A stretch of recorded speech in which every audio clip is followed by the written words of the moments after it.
नमस्कार दोस्तों, स्वागत है आप सभी साथियों का एक स्मार्ट स्टडी यूट्यूब चैनल पर। साथियों, आज है 9 मई 2023 और 9 मई को एसएससी एमटीएस के पहले शिफ्ट का पेपर हो चुका है। और साथियों, आज पहले शिफ्ट में जो क्वेश्चन पूछे गए हैं उन क्वेश्चनों को देखेंगे विद आंसर। हमेशा की तरह आपको 100% रियल और ऑथेंटिक क्वेश्चंस करवाएंगे, तो अंत तक जरूर देखना। जिनका पेपर अभी बाकी है साथियों, आज भी 4 से 5 क्वेश्चन रिपीट हुआ है पहले जो शिफ्टों में क्वेश्चन पूछा गया है उन्हीं में से, ठीक है। और देखिए, जो लोग आज पेपर देकर आए हैं वो मिला लीजिए कि आप जो आंसर देकर आए हैं वो सही है या गलत है। सारे ही क्वेश्चन लगभग जीके जीएस के मुझे इस वीडियो में मिल गए हैं। लगभग क्या, सारे ही 25 क्वेश्चन जो है आपको जीके जीएस के सारे ही क्वेश्चन आपको करवाएंगे इस वीडियो में। चलिए, तो वीडियो को लाइक कर दीजिए, अपने सभी दोस्तों के साथ वीडियो को जरूर शेयर कर दीजिएगा और नए साथी जितने भी हैं चैनल को सब्सक्राइब करके बेल आइकन को ऑन कर लेना। तो देखते हैं आज के पहले शिफ्ट में कौन कौन से क्वेश्चन पूछे गए हैं।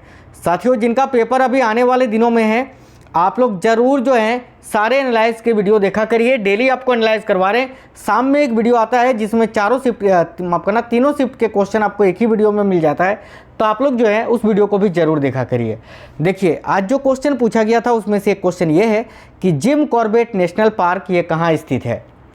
तो साथियों देखिएगा, जिम कॉर्बेट ये भारत का पहला नेशनल पार्क है और ये कहाँ पर स्थित है, तो याद रखिएगा उत्तराखंड में। तो उत्तराखंड इस क्वेश्चन का आपका राइट आंसर हो जाता। चलिए, अगला क्वेश्चन ये पूछा गया था कि लवलीना बोरगोहेन का संबंध किस खेल से है। तो साथियों देखिएगा, लवलीना बोरगोहेन का संबंध किस खेल से है, तो यहाँ पर आपका राइट आंसर हो जाता मुक्केबाजी से या बॉक्सिंग से, ठीक है। तो मुक्केबाजी इस क्वेश्चन का आपका राइट आंसर हो जाता। आगे आपसे ये क्वेश्चन पूछा गया था कि आत्माराम पांडुरंग ने 1867 ईस्वी में किस समाज की स्थापना की थी या किसकी स्थापना की थी। तो साथियों, ये क्वेश्चन रिपीटेड क्वेश्चन है। ये क्वेश्चन पहले भी पूछा गया है और आज भी पूछा गया है। पहले इस टाइप से पूछा था कि प्रार्थना समाज की स्थापना किसने की थी, और आज पूछा गया है आत्माराम पांडुरंग ने 1867 में किस समाज की स्थापना की थी। तो देखिए, राइट आंसर हो जाएगा साथियों प्रार्थना समाज। प्रार्थना समाज आपका इस क्वेश्चन का राइट आंसर हो जाता। आई होप आप सभी साथियों ने बिल्कुल करेक्ट किया होगा।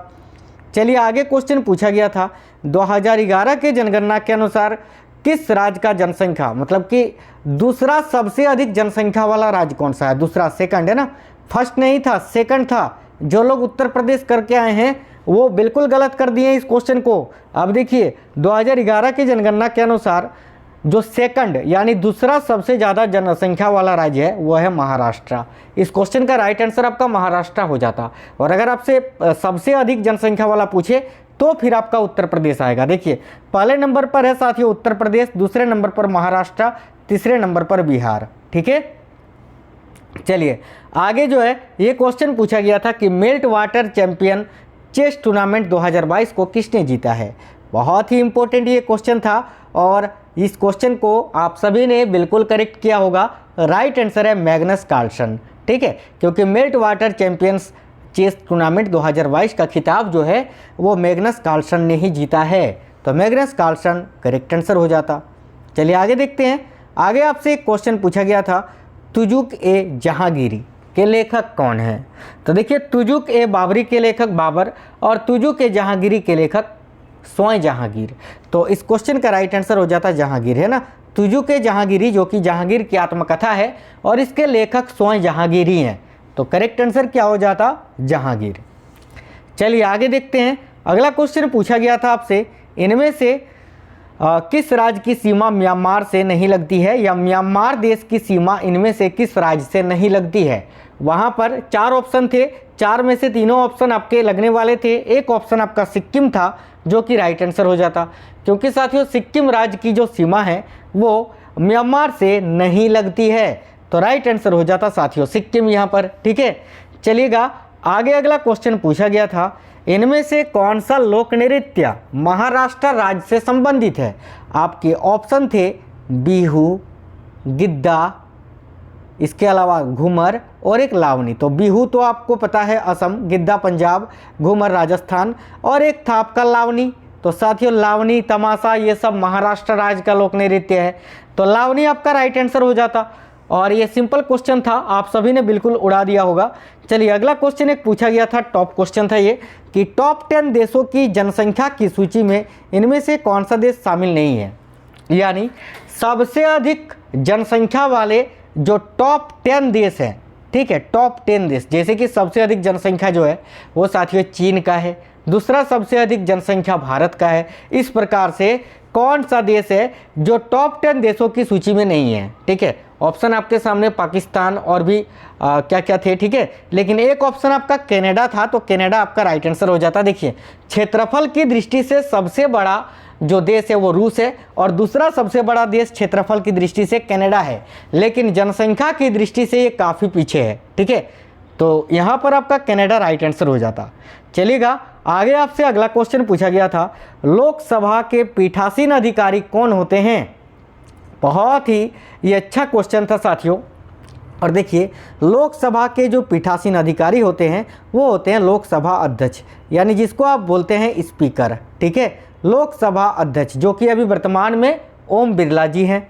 याद रखना लोकसभा अध्यक्ष, इस क्वेश्चन का आपका राइट आंसर हो जाता। अगला क्वेश्चन पूछा गया है, वायुमंडल की सबसे ठंडी परत कौन सी होती है।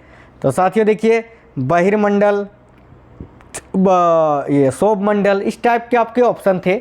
ऑप्शन आपका मध्यमंडल भी था, जो कि बिल्कुल राइट आंसर हो जाता, क्योंकि वायुमंडल की सबसे ठंडी परत जो है वो मध्यमंडल है। अगर आपसे ये पूछता कि सबसे निचली परत कौन सी है, तो फिर ट्रोपोस्फेयर करेक्ट आंसर हो जाता, यानी तब आपका सौरमंडल करेक्ट आंसर हो जाता।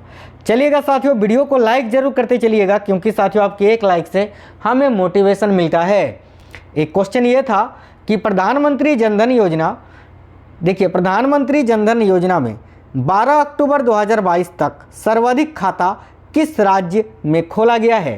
तो बहुत ही ये इंपॉर्टेंट क्वेश्चन था, और इसका राइट आंसर उत्तर प्रदेश हो जाता। आप सभी ने करेक्ट किया होगा, उत्तर प्रदेश की जनसंख्या जो है वो सबसे अधिक है। इस हिसाब से आप जो है इस क्वेश्चन को ऐसे अपने मन से भी कर सकते थे कि यूपी ही राइट आंसर आएगा, बिल्कुल यूपी इस क्वेश्चन का राइट आंसर हो जाता। एक क्वेश्चन ये था कि शाश्वती, देखिए शाश्वती इस टाइप से लिखा जाता है, ठीक है, शाश्वती। तो देखिए शाश्वती सेन 2004-05 में संगीत नाटक एकेडमी पुरस्कार पाने वाली महिला है, वो किस नृत्य से संबंधित है। तो साथियों शाश्वती सेन ये कथक नृत्य से संबंधित है, तो कथक आपका इस क्वेश्चन का राइट आंसर हो जाता। शाश्वती सेन ये बिरजू महाराज जी की शिष्या थी, याद रखिएगा, कथक आपका इस क्वेश्चन का बिल्कुल राइट आंसर हो जाता। आज का अगला क्वेश्चन ये पूछा गया था कि हरिवंश राय बच्चन की आत्मकथा कौन सी है। तो साथियों हरिवंश राय बच्चन जो कि स्वयं एक लेखक थे, और हरिवंश राय बच्चन की जो आत्मकथा है वो कौन सी है। तो याद रखिएगा in the afternoon of time, ये आपका राइट आंसर हो जाता साथियों। In the afternoon of time ये हरिवंश राय बच्चन की आत्मकथा है। अगला क्वेश्चन आपसे ये पूछा गया था कि स्वर्गीय जगजीत सिंह का संबंध किससे है। तो साथियों देखिए स्वर्गीय जगजीत सिंह का संबंध गजल गायकी से है। गजल गायकी आपका इस क्वेश्चन का बिल्कुल करेक्ट आंसर हो जाता साथियों। आई होप आप सभी साथियों ने बिल्कुल करेक्ट किया होगा। आज का अगला क्वेश्चन जो है वो ये है, देखिए मकर संक्रांति को किस राज्य में माघ साजी के नाम से जाना जाता है। आपके सामने ऑप्शन बहुत सारे थे, ठीक है, देखिए। तो साथियों मकर संक्रांति को किस राज्य में माघ साजी के नाम से जाना जाता है। तो हिमाचल प्रदेश आपका राइट आंसर हो जाता साथियों। हिमाचल प्रदेश इस क्वेश्चन का बिल्कुल करेक्ट आंसर हो जाता। एक अगला क्वेश्चन ये था कि आईटी सेक्टर में सिलिकॉन वैली किसे कहा जाता है। इस क्वेश्चन का राइट आंसर आपका न्यूयॉर्क हो जाता साथियों। देखिएगा आईटी सेक्टर में सिलिकॉन वैली जो है वो न्यूयॉर्क शहर को कहा जाता है। याद रखिएगा न्यूयॉर्क इस क्वेश्चन का राइट आंसर हो जाता, जो कि यूएसए में स्थित है, ठीक है। न्यूयॉर्क यहाँ आपका करेक्ट आंसर हो जाता। अगला क्वेश्चन आपसे ये पूछा गया था, देखिएगा आगरा में शीश महल का निर्माण किसने करवाया था। तो साथियों बहुत ही इंपॉर्टेंट क्वेश्चन है, और देखिएगा आगरा में शीश महल का जो निर्माण है वो शाहजहां ने करवाया था। तो शाहजहां आपका इस क्वेश्चन का बिल्कुल करेक्ट आंसर हो जाता। आगे देखते हैं, आगे आपसे ये क्वेश्चन पूछा गया था कि समान नागरिक अधिकार संविधान के किस अनुच्छेद के अंतर्गत वर्णित किया गया है। तो साथियों देखिए समान नागरिक अधिकार जो है ये संविधान के किस अनुच्छेद के अंतर्गत वर्णित किया गया है। तो अनुच्छेद 44 इस क्वेश्चन का आपका बिल्कुल करेक्ट आंसर हो जाता। आर्टिकल 44 अगर आप लोगों ने आज किया है इस क्वेश्चन के लिए तो बिल्कुल आपका राइट आंसर हो जाता, ठीक है। चलेगा आगे देखते हैं कौन कौन से क्वेश्चन और हैं। तो एक क्वेश्चन आपसे इस टाइप से पूछा था कि हवा और नमी को मापने वाला यंत्र कौन सा है। तो साथियों हवा और नमी यानी आर्द्रता, और आर्द्रता को मापने के लिए किसका प्रयोग करते हैं। तो हाइग्रोमीटर का, तो हाइग्रोमीटर इस क्वेश्चन के लिए आपका बिल्कुल करेक्ट आंसर हो जाता। चलिए आगे देखते हैं। एक क्वेश्चन बहुत ही थोड़ा डीप था कि द्वैध शासन प्रणाली का त्याग और प्रांतीय विधानसभा उद्गम में सहायता की बात किसमें की गई है, किसमें है ना, किसमें की गई है। तो करेक्ट आंसर हो जाएगा भारत सरकार अधिनियम 1935 में। देखिए द्वैध शासन प्रणाली जो है साथियों 1919 एक्ट के एक्ट में ये पारित हुआ था, लेकिन इस क्वेश्चन में आपसे ये पूछा गया है कि द्वैध शासन प्रणाली का त्याग और प्रांतीय विधानसभा उद्गम में सहायता की बात किस में कही गई है या किस एक्ट में कही गई थी। तो इसका राइट आंसर हो जाता भारत सरकार अधिनियम 1935। आगे आपसे ये क्वेश्चन पूछा गया था कि 2022 के तहत परिवार नियोजक विधायक का राज्य विस्तार किसमें है। तो देखिए ऑप्शन आपके कई सारे थे, उसमें से एक ऑप्शन आपका हिमाचल प्रदेश और नागालैंड था, यानी ऑप्शन जो थे वो दो राज्यों का जोड़ा में दिया हुआ था। तो हिमाचल प्रदेश और नागालैंड इस क्वेश्चन का आपका राइट आंसर हो जाता। ठीक है, तो साथियों मैंने जो है सारे क्वेश्चन करा दिए आज के जीके जीएस के। बात करें सेक्शन ए की, जिसमें मैथ और रीजनिंग क्वेश्चन पूछे जा रहे हैं साथियों 40, और साथियों सबसे इजी पेपर ये है, बिल्कुल हलवा क्वेश्चन है, आप लोग आसानी से 35 क्वेश्चन कर सकते हैं इसमें। ठीक है, और वैसे भी इसमें नेगेटिव मार्किंग नहीं है, एक दो क्वेश्चन पे डाउट हो तो तुक्का आप लगा सकते हो। ठीक है, बाकी सेक्शन बी में जो है आप लोग ये गलती मत करना, सेक्शन बी में आपसे जितना बने आप लोग उतना ही बनाना। ध्यान रखना ये जो सेक्शन बी है इसी पे आपका मेरिट बनेगा, जिसमें इंग्लिश और जीएस के क्वेश्चन आपसे पूछा जा रहा है। तो ध्यान से सेक्शन बी को करना, इसमें जो है तुक्का लगाने की गलती भी मत करना। तो साथियों वीडियो को लाइक कर दीजिए, वीडियो के नीचे कमेंट बॉक्स में कमेंट करके जरूर बताना आपको ये क्लास कैसा लगा है। अगले शिफ्टों में जैसे एग्जाम खत्म होता है आपके सामने वीडियो लेकर आ जाऊंगा। शाम में एक वीडियो आएगा 7 बजे के आसपास, जिसमें तीनों शिफ्ट के आपको क्वेश्चन एक ही वीडियो में मिल जाएंगे, तो उस क्लास को जरूर करा करिए। चलिए फिर मिलेंगे अगली वीडियो में, तब तक स्वस्थ रहें। जय हिंद साथियों, वंदे मातरम।